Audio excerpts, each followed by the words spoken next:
muy bienvenidos a este Economía para Todos. Hoy sábado 15 de mayo, que luego me dicen los de los podcasts, hombre, si es que no dices el día que es y nos volvemos locos. Pues sí, 15 de mayo. Bueno, hoy tenemos un montón de organismos que han hecho previsiones, unas para el año que viene, otras para el trimestre, por ejemplo la Comisión Europea, que está todo el mundo encantado porque ha mejorado unas décimas, aunque no llega todavía ni siquiera en un punto, pues está por debajo de las que tiene el propio gobierno de España. El BBVA, que dice que a lo mejor ya este trimestre sube algo la economía, ya veremos, todo muy condicionado. También Funcas ha revisado hasta del 5,7 que había previsto pues al 6, pero también con muchísimas condiciones. Claro, es que todo está hipercondicionado, ¿no? Pero bueno, el caso es que con estas previsiones, que obviamente es que si no crecemos un 5 o un 5 y pico después de haber caído un 11, pues claro, esto hay que compararlo con el año 19, ¿no? Empezar un poco a pensar que es que comparado con el año pasado, pues la comparación es inútil. Pero bueno, vamos a ver que en base a todas estas previsiones y a las del propio gobierno, pues claro, han hecho un plan de reconstrucción que no es ni de reconstrucción, ni de resiliencia, ni de nada. O sea, es un plan lleno de o de ratas o de cosas que están en estudio, o anda que nos han pillado, no, esto es para el 24, todo es para otro decenio, ¿no? Y entonces pues dices, ¿y al final qué queda de ese plan de resiliencia? Porque la AIREF, que es un organismo serio, pues ha dicho que eso está lleno de que ahí falta concreción, que ahí no ve nada, no, lo que hemos un poco dicho todos, pero como no, nosotros no pintamos mucho, pero en fin, la AIREF sí que ha sido muy seria y ha dicho que ese plan pues no tiene concreción ninguna, al contrario que las de otros países que sí que son pues oye, pues planes muy concretos, con inversiones, con a dónde va cada cosa, cómo se va a organizar. El nuestro está lleno de páginas, hay algunas fotos también y algunos cuadritos, pero al final mucha palabrería, pero poca chicha. Ya.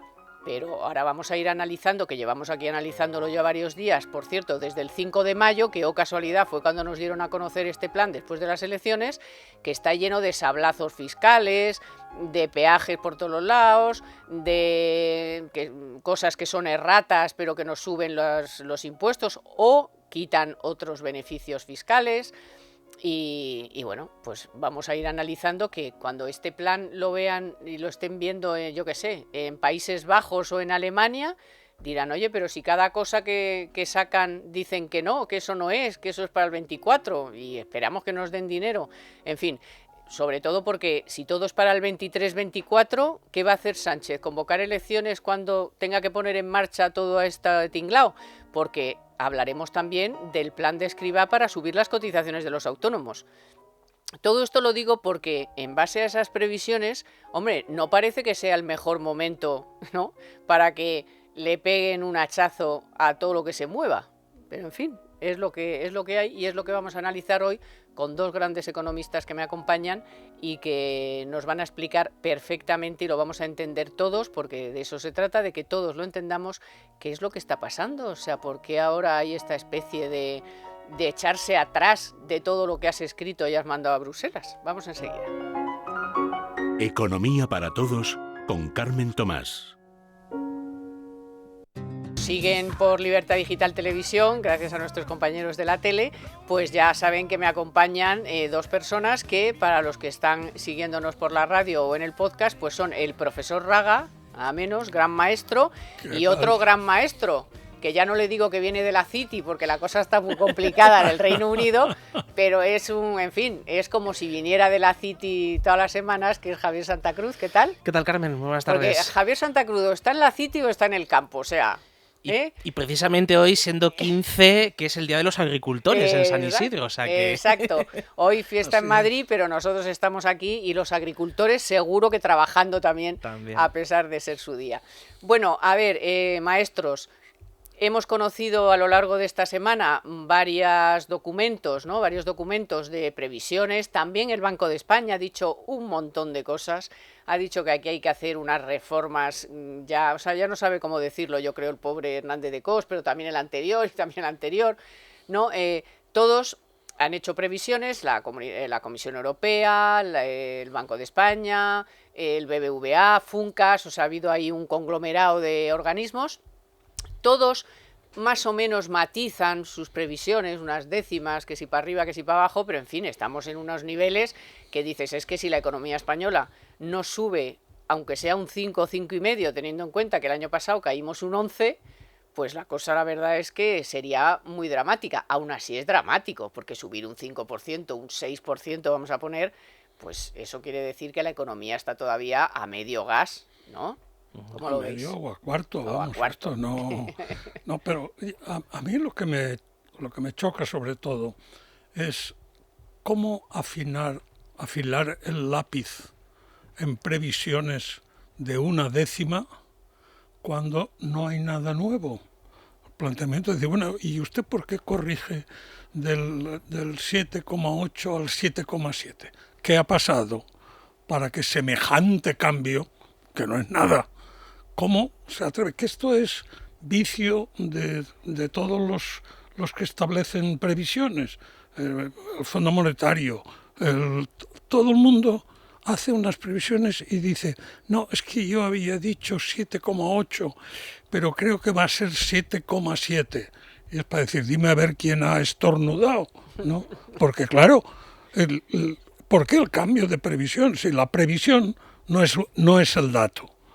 Previsión es una visión ex ante de lo que piensas que pasará ex post, ¿no? Entonces, me basta con que hayas dicho 7,8. ¿Por qué corriges de 7,8 a 7,7? ¿O por qué el déficit resulta que ahora lo ves mejor porque será una décima menos? Pero yo es que no sé. No, pero Javier, por seguir, no sé, lo que pasa es que además hacen esas correcciones pero con un montón de condicionantes, Claro. O sea, que es que al final es, bueno, si la vacunación avanza a buen ritmo, si vienen los turistas, porque claro, si no vienen, pues entonces claro, pero bueno, es lo que tenemos y es lo que la gente o sea, lo que se comenta, lo que tienes que aguantar que se comente, porque entonces la ministra coge el dato que le interesa y dice, en el segundo semestre esto ya está todo el pescado vendido, ¿no? Y luego se le van 5 personas del departamento. Entonces algo falla, o sea... Yo también pongo una condición, suponiendo que la política de Sánchez sea correcta. Ahí sí. Que tampoco está claro. Por eso, a ver quién es capaz de asegurar que la política de Sánchez será adecuada para lo que España necesita, ¿no?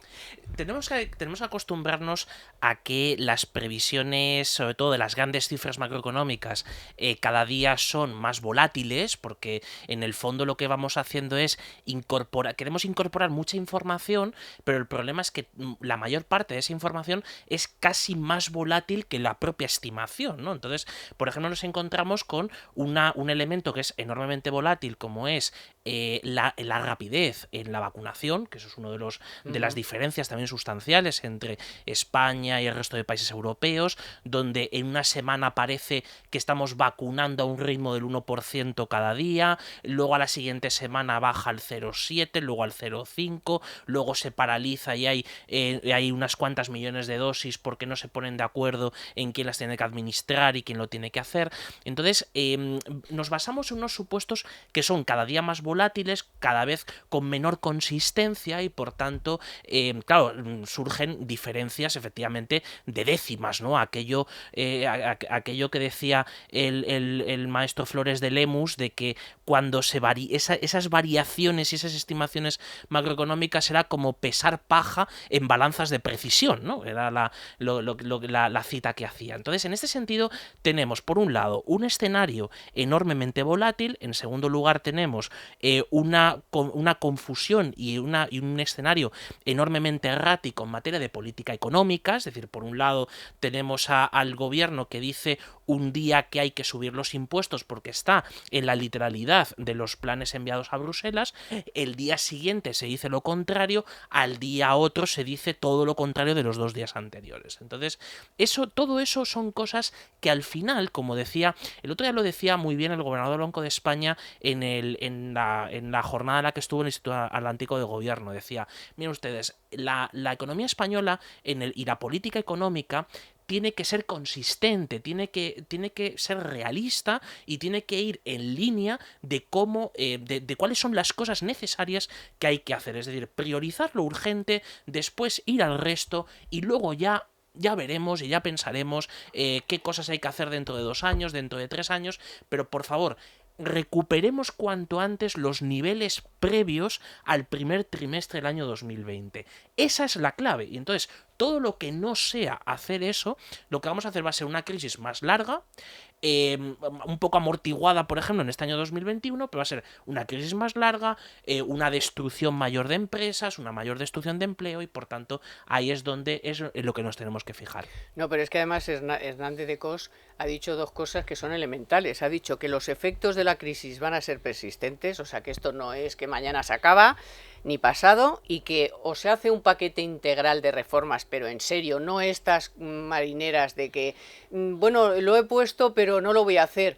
O es que, claro, esto entrará ostras, en vigor, que me han pillado. entrará en vigor dentro de 6 años. Por eso, dice, pero usted piensa seguir aquí dentro de 6 no, años. o que está Hombre, en, o no que, nos haga polvo. pero no, o que está en estudio. Ahora lo vamos a tratar tema por tema, o que está en estudio, o que en el 24, porque claro, han dicho, Dios mío, lo han leído. O sea, resulta que hay gente en España que ha leído el documento que hemos mandado a Bruselas y nos han pillado aquí todo lo que vamos a hacer y todos los sablazos, el IVA, el tal, todo lo niegan todo. Ahora no van a hacer nada. Bueno, ¿cómo veis el Banco de España, que al final también ha dicho, oye, en el mercado laboral, ¿qué estamos haciendo? O sea, ¿pero de qué estamos hablando? Si lo de los ERTE va a ser un horror.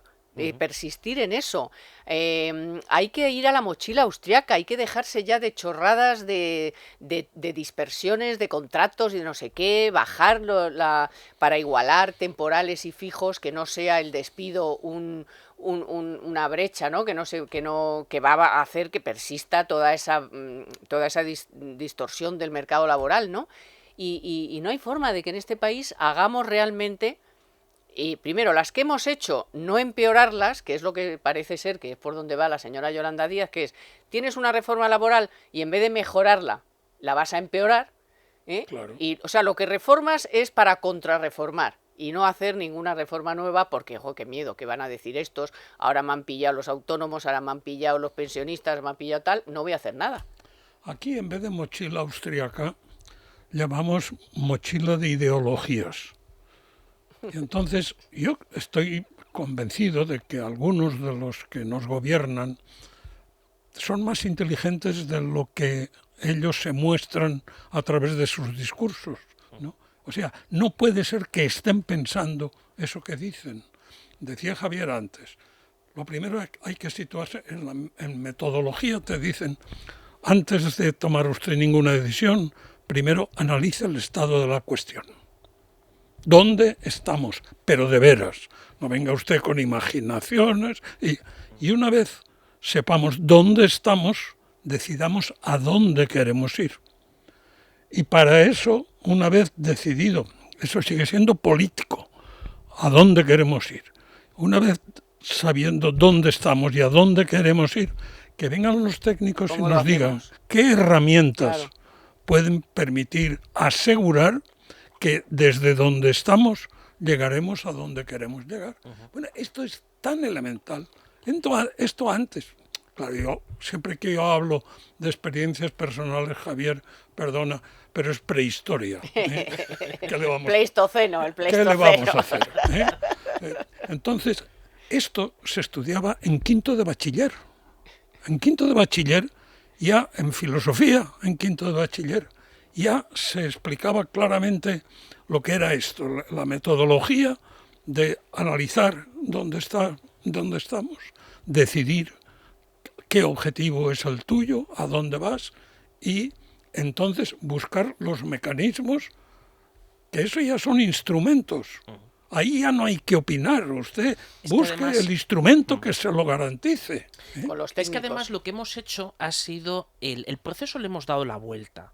Es decir, primero había un fundamento metodológico, después había unas ideas y una paleta de posibles alternativas en materia de política económica, y después había ya las herramientas concretas con lo cual tú aplicas. Entonces, lo hemos dado completamente la vuelta a esto, porque lo primero que hacemos es empezar por el resultado que uno quiere. Esto es lo primero, es decir, el gobierno de España fundamenta su política económica y su política fiscal, y gracias a Dios que no tenemos política monetaria, sino también lo harían igualmente, se fundamenta siempre en una realidad distorsionada porque no coincide en prácticamente nada de lo que se dice. Entonces, se fijan unos objetivos irreales, porque luego lo que se quiere es que cuanto más irreal sea, mayor luego será la excusa a la hora de decir, oiga, esto no ha salido como yo esperaba porque ha pasado no sé qué, porque ha pasado no sé en cuántos, que fue el dato, por ejemplo, del menos 0,5 del primer trimestre, cuando llega la ministra Calviño y dice, hombre, es que la cuarta ola, es que tal, Filomena. Y dices, oiga, y Filomena, oiga, pues esto no es así. Pero es que eso, y muy obviamente eso, quien lo ha conceptualizado de una manera bastante interesante, porque eso vale no solo ya para la estrategia económica, sino también para la estrategia política, Y para la vida. lo hizo hace unos días el profesor francés de Carreras cuando hablaba del gobierno de la consultocracia. ¿Qué quiere decir eso? Quería decir que lo que estamos es inmersos en los objetivos de un marketing y de una comunicación muy determinada y se subordina absolutamente todos los mecanismos de política económica a ese marketing, a esa comunicación y ese resultado inmediato que se quiere conseguir. O sea, ese es el problema sustancial que tenemos.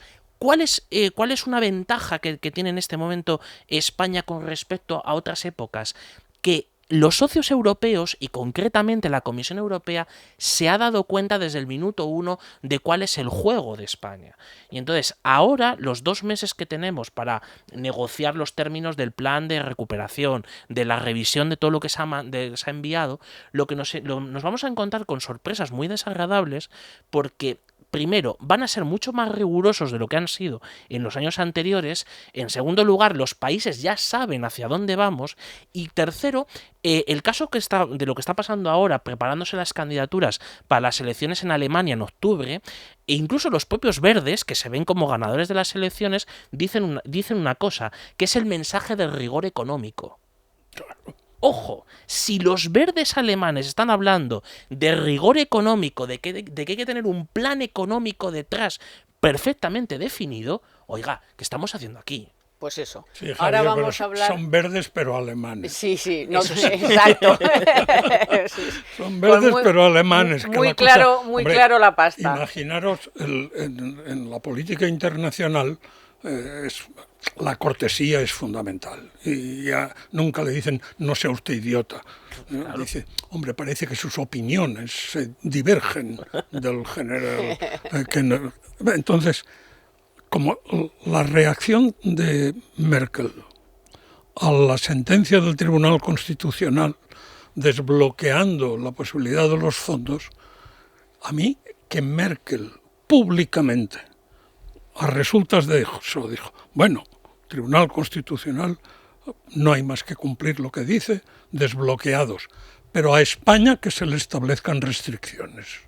Que se nos vigile. Esto es durísimo. Esto en la política internacional normalmente no se produce nunca. Siempre son sonrisas y después la cena de despedida, ¿no? Entonces, pero que Merkel, que no tiene pelos en la lengua, diga eso es para ponerse a temblar. Bueno, vamos a profundizar ahora en eso, porque a ver qué es el plan que hemos mandado, si es que hay 2 planes, el de aquí y el de allí, o qué piensan por ahí de qué estamos haciendo. Vamos con un consejo del Corte Inglés y después vamos con una entrevista muy interesante. A ver, para ti ahorrar es muy importante, porque es que a mí me pasa lo mismo, así que por eso tienes que hacer como yo, que es acercarte a Hipercor o al supermercado del Corte Inglés, porque además de disfrutar de buenos precios todos los días, también vas a encontrar ofertas sorprendentes. Verás, escucha, tienes un 70% de descuento en la segunda unidad en una gran selección de productos de alimentación, droguería, higiene personal y todo de las primeras marcas. También en ultramarinos, en lácteos, en refrigerados, en congelados, en fin, con un 70% de descuento en la segunda unidad. Sí, has oído bien, un 70% en la segunda unidad. Y por supuesto la mayor y más variada selección de productos frescos de la máxima calidad y con toda la garantía que siempre ofrecen Hipercor y el supermercado del Corte Inglés. Además, Ahora que se acerca el buen tiempo, en helados, por compras superiores a 10 euros, tienes un 50% de regalo para una próxima compra superior a 20 euros también en helados, así que aprovéchalo. Y recuerda que, como siempre, en Hipercor y en Supermercado El Corte Inglés vas a encontrar lo mejor en alimentación, en droguería y en perfumería, todo ello con un mundo de servicios que nadie más te puede ofrecer y que harán tus compras pues más cómodas y sobre todo más fáciles. En tus tiendas, en la web o en su app, compruébalo. Yo lo tengo súper claro. Para mí, mi compra diaria, no hay nada mejor que El Corte Inglés o Hipercor.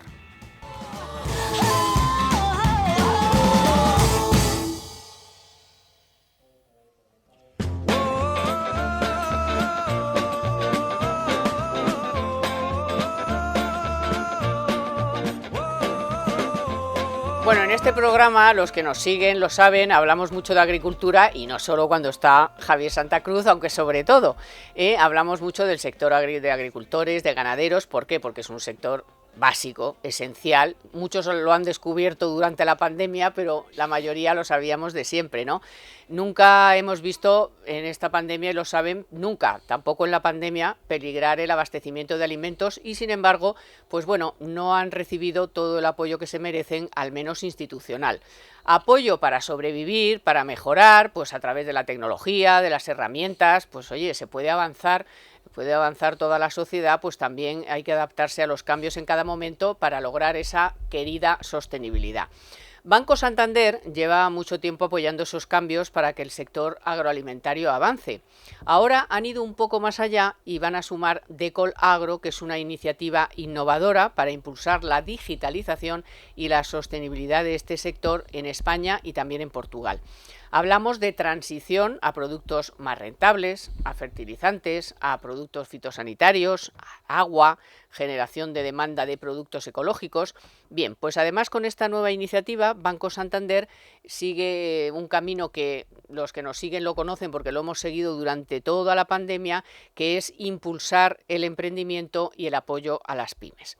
Así que vamos a hablar con Lorena Ruiz Ponce, que es directora de negocios de Agro Santander España, que ha tenido la amabilidad de atendernos. Muchísimas gracias por estar ahí. Buenas tardes. Buenas tardes, ¿qué tal? Muy bien. Pues queríamos preguntarle, porque Banco Santander se ha volcado mucho con el sector agroalimentario. De hecho, solo el año pasado, en 2020, le dedicó 7.500 millones de euros, que es un 34% más que el año anterior. Pues entonces, ¿qué novedad aporta Decol Agro a lo que ya venía haciendo Banco Santander en este sector?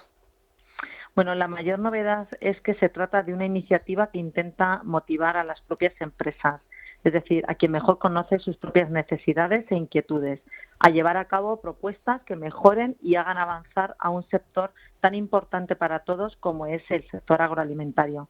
Como ya dijimos en la convocatoria, es una iniciativa de innovación abierta que busca atraer startups con soluciones innovadoras para impulsar la digitalización y sostenibilidad del sector agroalimentario, tanto en España como en Portugal.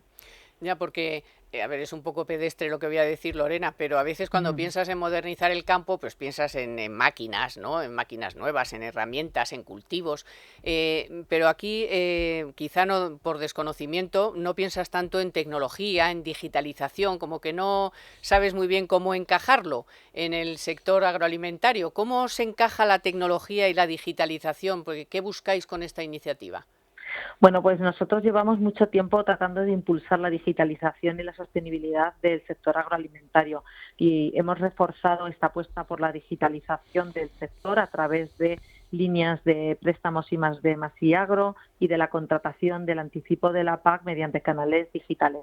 De la misma forma, desde hace años ya en Banco Santander promovemos soluciones digitales y disruptivas, financieras y no financieras, que ayuden a sus clientes a crecer en rentabilidad, nuevos productos y mejoras en la eficiencia de sus explotaciones. Además, fuimos el primer banco en lanzar una app orientada al sector agroalimentario que ofrece una información completa para cubrir las necesidades de agricultores y ganaderos, noticias de actualidad del mundo agro, los precios de las principales lonjas y mercados, subvenciones. En definitiva, es una plataforma gratuita para clientes y no clientes que quieran estar al día de las noticias relacionadas con la actividad agraria y ganadera. Ujú. Decía yo al principio, un poco de broma, pero no tan de broma, ¿no? Que, bueno, pues durante la pandemia muchos han descubierto, pues, cuán importante era este sector, que no nos ha fallado, no hemos tenido ningún problema de abastecimiento, ¿no? Pero, claro, muchos igual desconocen que algo de tecnología hay detrás, ¿no? Y más que proponéis vosotros en ese sentido, porque ¿cómo puede mejorar aún más este sector con la tecnología? Pues creemos que puede ser un factor decisivo en la modernización del sector y en su avance hacia una actividad pues mucho más sostenible, al tiempo que más rentable y eficaz. Y en Banco Santander siempre hemos estado muy presentes con un papel de catalizador del crédito hacia una economía real. De ahí que nuestro compromiso con el agro español sea absoluto, no solo en este aspecto relativo a la financiación, sino también en su impulso, como digo, a la digitalización y a la sostenibilidad. Y para terminar ya y darte las gracias, ¿cuántos proyectos se han presentado? Y si nos puedes contar, adelantar algo concreto de los finalistas y la viabilidad de esos proyectos que han presentado. Pues la verdad es que ha sido una call muy exitosa.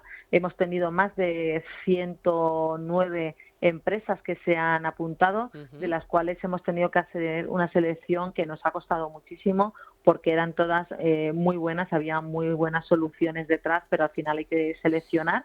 La semana pasada hicimos el Selection Day, donde ya nos habíamos quedado con 16 empresas que presentaron sus proyectos y sus soluciones, y Ujú. ahora entramos en una fase de POC, de prueba de concepto, con 4 de las empresas que se presentaron a Decolagro.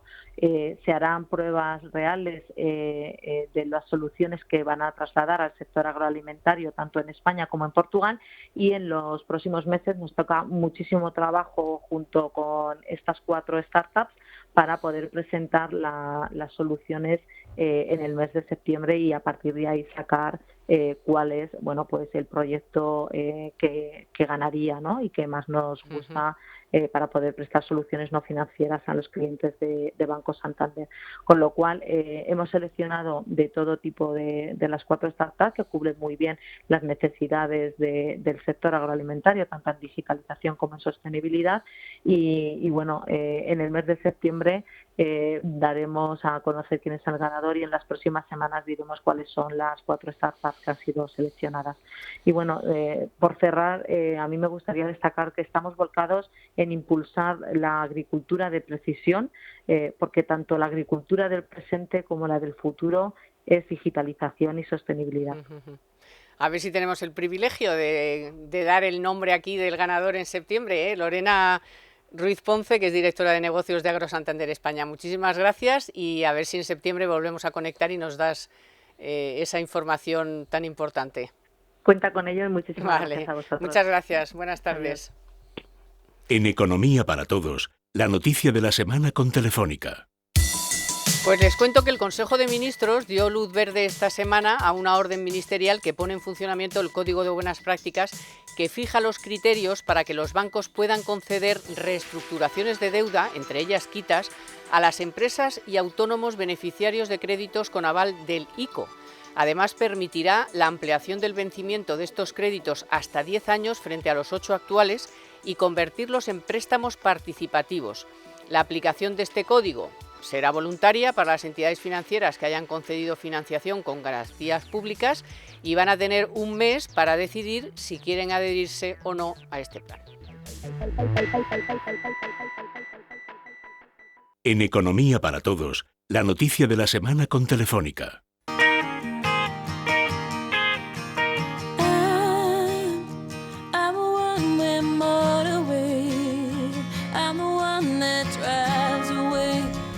Bueno, vamos con esta broma que es este plan de reestructuración, resiliencia y no sé cuántas cosas más. Yo no consigo aprenderme el nombre entero porque ya bastante he tenido con medio leérmelo. Cada cosa que se ha ido desvelando, por ejemplo, la eliminación de la reducción de la tributación conjunta, los peajes, modificaciones en el IVA, sablazo de impuestos por todos los lados. Es que la lista es que no me da tiempo a leerla, pero ya lo dije la semana pasada, digo, le tendría que pedir a Federico una hora entera para solamente enumerar todas las variaciones de todos los impuestos, los que existen, los nuevos que crean y las cosas que eliminan y las bonificaciones que quitan y las reducciones que tachan.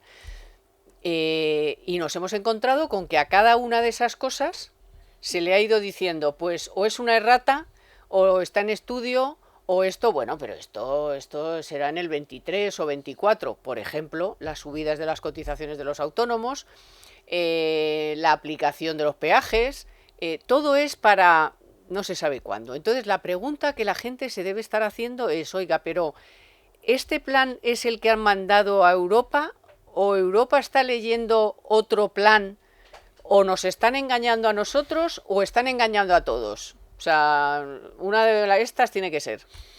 Yo creo que eso en España España es un país torero. De pícaros también. Torero. No, jamás diría yo vale. que un diestro es un pícaro, no. No un diestro. Pero sí sabe claramente lo que es una larga cambiada. Y estos son largas cambiadas, o sea, dicen. Entonces digo, oiga, pero ¿cómo que...? No, pero si es que esto, como no es capaz de contestar, porque entonces se enfrenta a una situación que no desea, entonces vamos a echar tiempo por delante y de aquí, decía Keynes, dentro de 100 años todos muertos, ¿no? Pues eso, dentro de 100 años todos muertos. Así que yo creo... Yo no he tenido el papel original en mis manos. Ojalá, no soy un español privilegiado. No te preocupes porque es horroroso. Carmen, el único privilegio de la edad que he tenido es estar vacunado. y ya con eso es un adelante No importante. te has perdido nada porque es todo un coñazo logro. integral. Es todo un logro. Bodrio, es un bodrio. Hay que tener en cuenta que... Pero te apunto, Javier, todo lo que dice el profesor es cierto, pero... Pequeño detalle, si queremos que nos den el dinero, tenemos que concretar. Tú no le puedes decir a Europa, dame el dinero ahora de una cosa que haré en el 23 o en el 24 o que lo hará otro, porque vaya usted a saber quién está en el 23 o en el 24.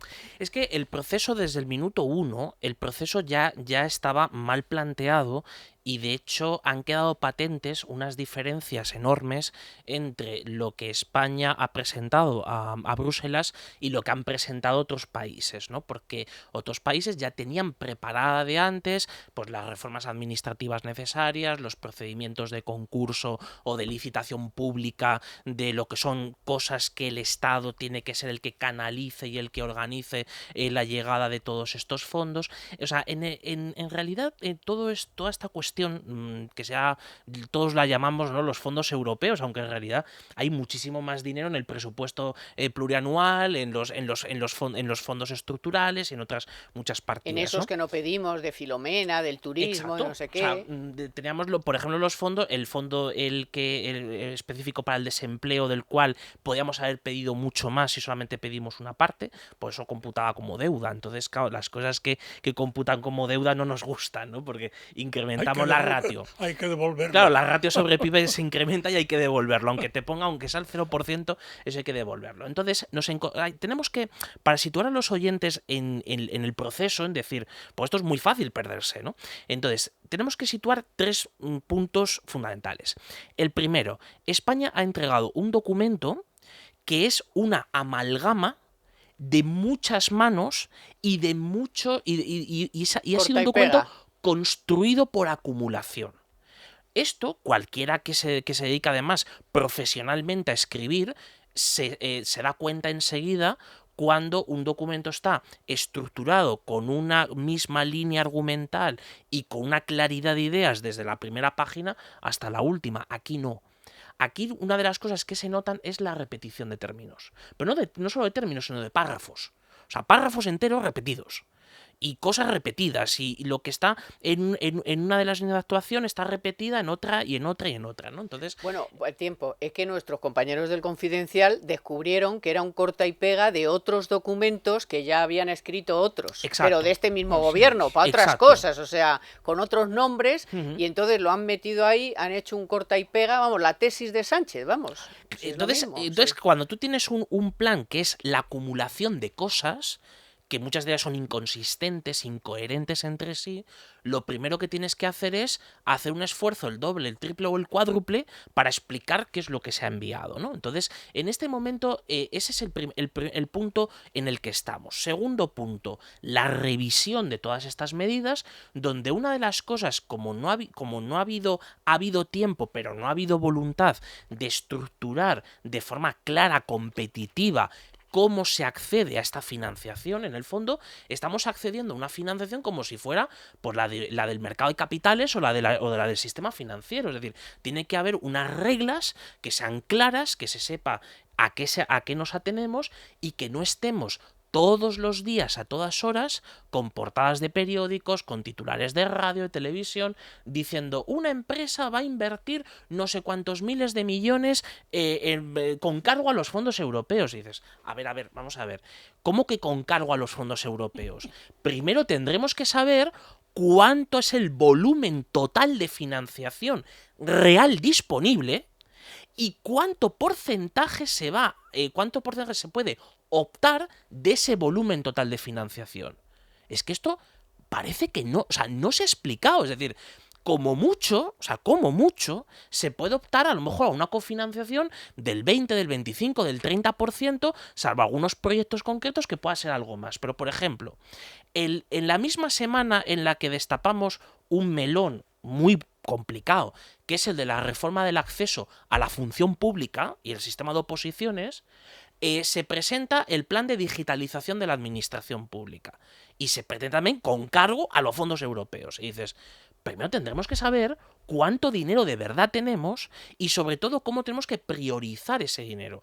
Y eso sí, hacerlo, y ese es el tercer punto, hacerlo con seguridad jurídica, porque lo que hemos tenido hasta ahora, por ejemplo, con el decreto famoso que gracias a la abstención de Vox lo tenemos, entró en vigor, ese decreto lo que hacía era pasar por encima sin ningún tipo de cuidado con la seguridad jurídica, por la ley de contratos del sector público, por todos los mecanismos de intervención, de control y supervisión. Con lo cual, que tengamos en mente que tenemos un proceso muy complejo, donde la arbitrariedad en las decisiones es una cosa enormemente peligrosa y que evidentemente el crédito de España ante Europa y precisamente algunas de las dimisiones que se han producido en los últimos días son de personas que tienen que dar la cara ante Bruselas y que son los que tienen que explicar lo que está presentado y lo que está por debajo de la mesa. Y ya hemos visto que el contenido por debajo de la mesa es mucho. Ha pasado siempre hay cosas que se negocian de manera soterrada. Pero es que las que se están negociando ahora son muy importantes. Es la edad de jubilación de nuevo, la edad efectiva de jubilación, es el asunto no menor de qué pasa con si simplificamos el número de contratos y por tanto vamos hacia un modelo acercándonos al modelo del contrato único. Y luego el tema que parece muy frívolo, pero que es enormemente importante, que es el de los peajes en las autopistas. O en las carreteras. O en las carreteras en general. Es decir, que esto es una cosa donde España ha hecho una cosa y su contraria, que era, primero, eliminar peajes, o sea, cuando revertían las concesiones de nuevo a dominio público, se eliminaban los peajes en varios casos, incluso algunos antes de tiempo, pero también en España lo que se ha hecho ha sido subir de manera importante el impuesto de hidrocarburos en varias ocasiones, porque en teoría una parte de ese dinero iría destinado a la inversión en las vías públicas. Ni una cosa ni la otra. No, y también han subido el impuesto de matriculación, que se supone que también es para eso. Pero siguiendo tu razonamiento de antes, profesor, de que Alemania y otros, porque a ver qué dicen Países Bajos, a ver qué dice, porque aquí lo que yo no entiendo es, vamos a ver, si esto tenía unas reglas que eran, todos los países tienen que tener consideración sobre lo que hacen los demás. ¿Por qué? Porque el dinero lo soltamos todos. Claro. Luego a Holanda, a Países Bajos o a Alemania le interesa mucho saber qué va a hacer España con ese dinero que le vamos a dar y cuáles son los planes para ir implementando, que no me gusta la palabra, pero poner en marcha esos planes. Y las reformas, las fichas de las reformas. Pero claro, si ahora estamos diciendo que todas las reformas serán cuando Dios no sé qué,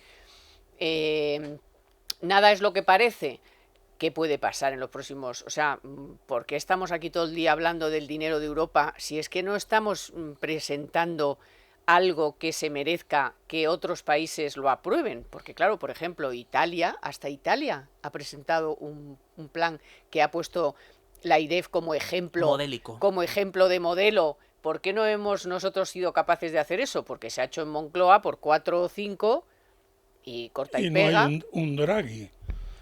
No hay un Draghi tampoco aquí. Claro, pero entonces tú cómo ves, teniendo en cuenta lo que has dicho de Alemania, y hay otros países que son tipo Alemania, como Países Bajos y tal, que no quieren soltar un duro si no es con... ¿Tú crees que vamos a tener problemas para acceder a ese dinero o que al final Europa diga, mira, chico, como otras veces, pues venga, estos ya sabemos cómo son, vamos a dejar que bueno, pues que hagan lo que quieran más o menos, porque claro, si caen estos, caemos nosotros también. Yo en varios artículos en Libertad Digital he pedido siempre que no se dé dinero a España a no ser que haya un control férreo, hombres de negro, porque si no engañarán de nuevo, para saber que el resultado es el pretendido, ¿no? Eso por un lado. Pero siguiendo en el tema, yo haría una primera pregunta que Sánchez va a desconectar en estos momentos nuestra recepción.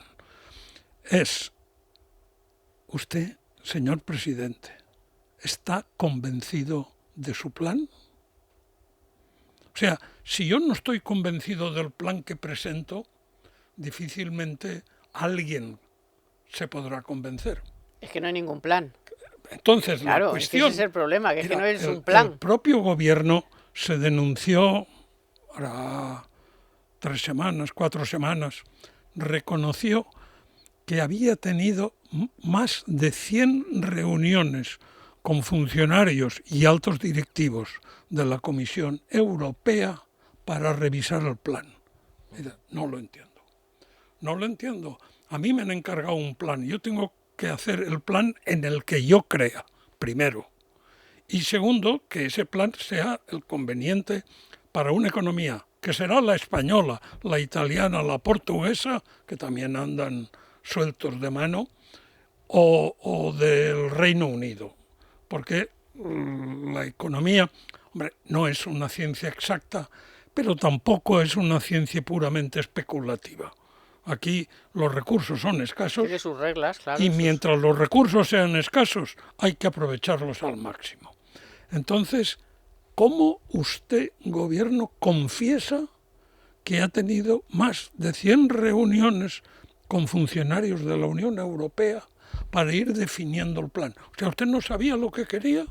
Bueno, pero es que además, si ha sido así, ¿cómo es posible que ahora 5 personas del Ministerio de Economía que han estado en esas reuniones preparando este plan se presenta y a los pocos días, cuando se han dado cuenta de que todo lo que han currado ellos en Europa, todas las medidas que ellos han puesto ahí, ahora ni están, ni se sabe, las niegan, las no sé qué, claro, no me extraña que se quieran ir, o sea, dirán, oye, ahí os quedáis vosotros con vuestro plan, que yo ya no sé de qué va, yo ya no sé lo que he negociado, yo ya no sé ni lo que he puesto, y todo lo que hemos puesto habéis dicho que ya es mentira. Si ya de por sí, inicialmente tampoco había una coherencia real entre las diferentes medidas y las líneas esenciales de qué instrumentos o de qué tipo de inversiones o de medidas a tomar, con más razón aún cuando una vez que ya está hecho el documento se niegan algunos de los preceptos básicos que hay en él. Entonces,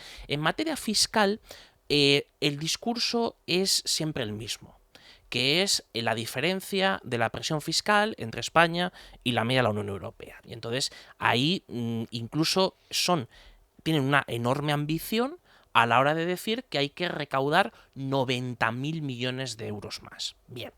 Aparte de que eso es imposible, es absolutamente imposible. Y falso, porque la diferencia no es esa. Y es falso, y aparte que en los momentos, o sea, en el pico de la burbuja al año 2007, España tenía una presión fiscal del 39%. sobre el PIB, o sea, de ingresos fiscales sobre el PIB del 39%, mientras que el gasto público estaba continuamente por encima, en torno al 41-42%, ahora estamos casi en el 50%, o sea, con medidas COVID, pero quitando algunas cosas que terminarán, estamos más cerca del 50 que del 40, es decir, estamos generando entre 5 o 6 puntos de déficit estructural que es muy difícil de corregirlos y que no se corrigen con importantes subidas de los impuestos. ¿Por qué? Porque vamos a restar más base imponible que realmente recaudación permanente en el tiempo que necesitamos, ¿no? Entonces, todas las medidas, es decir, la cuestión de la tributación conjunta en el impuesto a la renta, o el asunto de los peajes, Los o planes de pensiones. los planes de pensiones, es decir, todas estas cosas, en el fondo, lo que persiguen es una recaudación que intente más o menos que le salgan algo las cuentas en el año actual. No en el 2022, no en el 2023, y por tanto lo que les interesa es el día de hoy. Y a día de hoy, por ejemplo, con el año pasado, se las ingeniaron de tal manera que el déficit público cerró por debajo del 11%, que era el objetivo que tenían de vamos a intentar a ver si cerramos por debajo del 11%.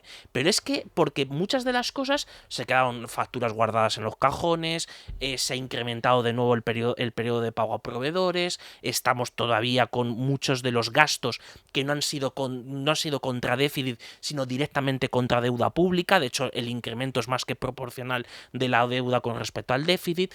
Por tanto, en resumidas cuentas, cuando se hacen las cosas por acumulación, es decir, ha sido un poco cajón desastre, ¿no? Han ido allí como una tolva echando las diferentes cosas para que saliera algo.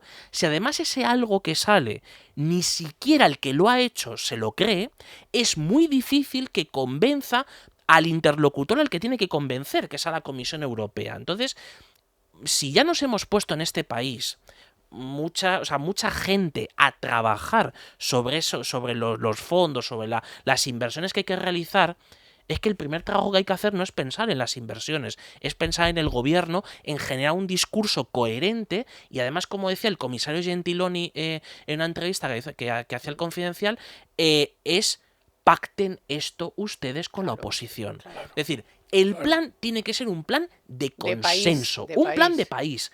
Y si no es un plan de país, esto no se puede cumplir, porque es como cuando España, durante 8 constituciones, era la constitución de una España contra otra, sistemáticamente hasta el 78. Entonces, si no generamos el consenso básico en las medidas a adoptar, es imposible que esto a medio plazo tenga consistencia y se cumpla. Y ahí es donde está el problema, lo que está planteando Javier ahora. Yo entonces reúno al gobierno, a ver, ¿qué debemos hacer? Y vas a encontrar 5 familias que cada uno quiera una cosa, pero entre sí incompatibles. Claro. Y entonces sale ese plan. O sea, tú hazme el párrafo 6º, y tú el 4º, y tú... objetivos incompatibles entre sí y que llevan a esa situación, a que digan, bueno, ¿pero esto qué es? ¿Esto qué es? ¿Este plan quién se lo cree? Y lo que es peor, me parece a mí, ya no solamente no haberlo tratado con la oposición y que fuera de país y no de Moncloa el plan, porque es un plan de Moncloa, no es ni siquiera del gobierno, es que es de Moncloa, es que encima hay muchos ministros en el gobierno que están diciendo, pero si yo ni sé de qué va, si es que a mí no me ha consultado nadie. No, lo peor también es que no se ha consultado con sectores afectados, con el sector del turismo, ahora hablaremos con los autónomos, o sea, tú haces ahí unas nuevas tablas de cotizaciones y no hablas con las asociaciones de autónomos. Es que el miércoles tuvo Dieter a Lorenzo Amor, el presidente de ATA, y dijo, mire, es que esas tablas métansela en la trituradora, porque es que ustedes no han hablado con nadie, no tienen ni idea del mundo del autónomo, ni cuáles son sus ingresos, ni qué problemas tienen, ni qué nada. O sea, porque es que es de tal locura lo de los autónomos que hay un montón de ejemplos que, por supuesto, han puesto por aquí la gente desde el miércoles que se supo, ¿no? Que va de 90 euros a 1.200 y pico, pero es que te partes de la risa, porque es que, claro, si tú tienes unos ingresos, por ejemplo, de 49.000 euros netos anuales, le tienes que quitar 14.640. A eso le aplicas el IRPF, le restas otros 9.000 y al final te quedan 25.000 euros. O sea, confiscado total. Y si eso lo divides por 14 pagas, te quedan 1.800 euros al mes. Este es un rico al que le tienes que meter un sablazo de 14.000 y pico euros de cotizaciones. Sí, es que no. Pero es que no han hablado con los autónomos. Que además son muy pocos, porque os cuento un caso muy concreto de los números de cuando hace ya, pues, bueno, un par de meses, 3 meses, se venía hablando sobre el sistema de cotización por ingresos, ¿no? Entonces hice unos cuantos números, ¿no? Suponiendo, porque en eso también muchas veces hay opacidad a la hora de ofrecer los datos reales de las bases de cotización de los autónomos, por categorías profesionales, en fin, por diferentes parámetros, ¿no? Y entonces, haciendo un cálculo en términos medios, o sea, y por tanto cogiéndolo siempre con pinzas, lo que supone eso, lo que me encontraba era que en términos medios el encarecimiento de la cotización al mes de un autónomo era del doble. O sea, era pasar a pagar el doble de cotización. Bueno, en ese momento lo publiqué, hice públicos los números y la forma en la que había llegado a esa conclusión. Claro, las asociaciones de autónomas me pusieron de ojo a perejil, pues ¿no? Bien. Y además, con un argumento, que era, oye, esto no está en la mesa de negociación en la que estamos con el gobierno. Y era verdad. Era verdad. Eso era verdad. Pero el gobierno lo tenía. Es que el problema es que nunca hay que fiarse, jamás. Y en esto tenemos un poco de experiencia, ¿no? Nunca hay que fiarse de lo que está negociando el gobierno con lo que llaman los agentes sociales. ¿Por qué? Porque siempre hay ases en la manga para poder conciliar, como bien decía antes el profesor Raga, hay que conciliar familias que tienen intereses contrapuestos e incompatibles. Y entonces, en este caso, la familia del Ministerio de Trabajo va por un lado, la familia del Ministerio de la Seguridad Social va por otro y otras por otros lados. Y después hay unos sindicatos que van por otro. Encima, claro. Claro, entonces el problema es tan grande que es que cuando nos han presentado la tabla de cómo sería la simulación del pago de cotización, o sea, va a tener fundamentalmente 2 efectos. Uno es incremento sustancial de la economía sumergida, es decir, intentar reducir todo lo posible los ingresos para no tributar menos. Y además eso afectará a las cotizaciones a la seguridad social, pero también afectará al impuesto de la renta, o sea, a los dos. Y en segundo lugar, lo que va a fomentar va a ser la creación de sociedades.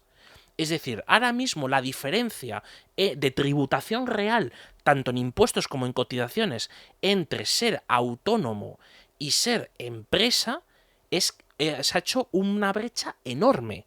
Hasta ahora había algunos casos donde salía a cuenta y otros donde, bueno, más o menos tampoco salía muy a cuenta. Pero es que ahora la diferencia promedio entre el tipo efectivo de gravamen con el impuesto de sociedades, con todas las deducciones y con todo lo que tiene, frente a la suma de cotizaciones sociales más impuesto de la renta, en el caso de ser un autónomo o persona física, es enorme. Pero luego viene Hacienda y te dice que no puedes hacer una sociedad.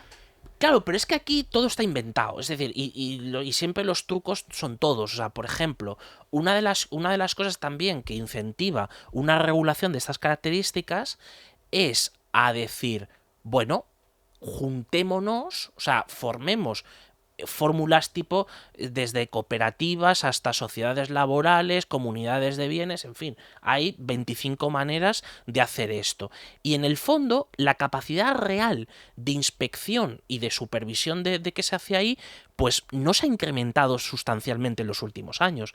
Lo que sí se hace es ir a lo más fácil. Lo más fácil ahora mismo es el régimen, sobre todo el régimen simplificado en renta, donde te discuten absolutamente todos los gastos, Cuando se metan con los módulos, eso ya será el acabose, porque es un tema que puede ser la caja de los truenos, pero todo va encaminado, que es a donde vamos con esto, ¿no? Todo va encaminado a, por un lado, subimos los impuestos de una base que es cada vez más pequeña. O sea, es una base que se está reduciendo. Y al mismo tiempo recargamos aún más los impuestos de una base de contribuyentes que en relación a la tarta total es todavía más pequeña. Es decir, España es un país en el que tenemos, tristemente, muy pocos ricos y muy pocas grandes empresas y medianas. Con lo cual, ¿qué es lo que estamos haciendo? Cargar la presión fiscal, se la estamos cargando aún más a las rentas. A estos de los 1.800 euros que Claro. se queda al final. Es que al final un autónomo que dice he ingresado 50.000 y me quedan 1.800 euros al mes. Capitalista. Hombre, un rico, vamos, un rico asqueroso Es verdad, al que hay que darle es por verdad. todos los lados. Es que en su ignorancia olvidan una cláusula que utilizamos siempre en los análisis económicos. Es decir, vamos a hacer esta medida que, suponiendo que lo demás permanezca igual, el resultado será este. Sí. Pero, señores, es que lo demás no permanece igual. Claro. Es decir, el pedazo de tarta va disminuyendo, por lo tanto no calcule usted que si antes había un tipo medio del 28 y que ahora lo pone al 30, va a sacar esos 2 puntos más. Cuidado, porque va a cambiar más cosas de lo que usted ha cambiado. No, pues si es como voy a subir el patrimonio y resulta que el patrimonio se ha ido. Claro. Con lo cual no vas a recaudar no solo Por más, eso, sino cero. yo O sea, estaba se te va. pensando... Ahora, el autónomo, si se hace sociedad, pues ya no tributará por tal. Si se va la economía sumergida, pues olvídate de él. O sea, es que creen que la gente está esperando a que le den el palo o el sablazo. Hombre, no. No, pero ese es un problema de deficiencia mental, no es otra cosa. Yo ahora estaba tratando, sí, deficiencia mental, es decir, un nivel de inteligencia inferior al que hace falta para entender todos esos problemas. Por eso los que lo tienen, los que sí tienen, acaban marchándose porque su dignidad está por encima de eso que están haciendo. Bueno, yo estaba pues tratando ahora... sí, nos tenemos como que ir, digo, profesor. ¿eh? Chopin nos dice que adiós. Frédéric Chopin Acabo. Dice que adiós, venga. Digo, estaba planteándome, poniéndome en el sitio del pentagobierno que tenemos, ¿no? Y en ese pentagobierno que nos estuviera escuchando diciendo que no había habido consenso en el plan. Lo primero que alguno dirá, oye, el Soviet Supremo tampoco consultaba a la población sobre el Gosplan de cada 5 años. Sí. Efectivamente. Ni al Parlamento. Esa es la mentalidad.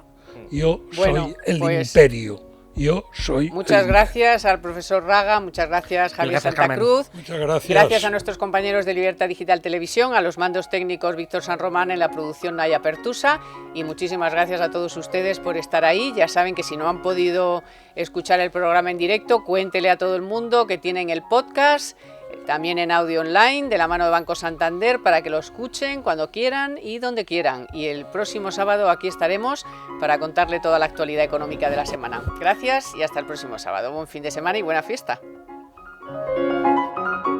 Economía para todos con Carmen Tomás.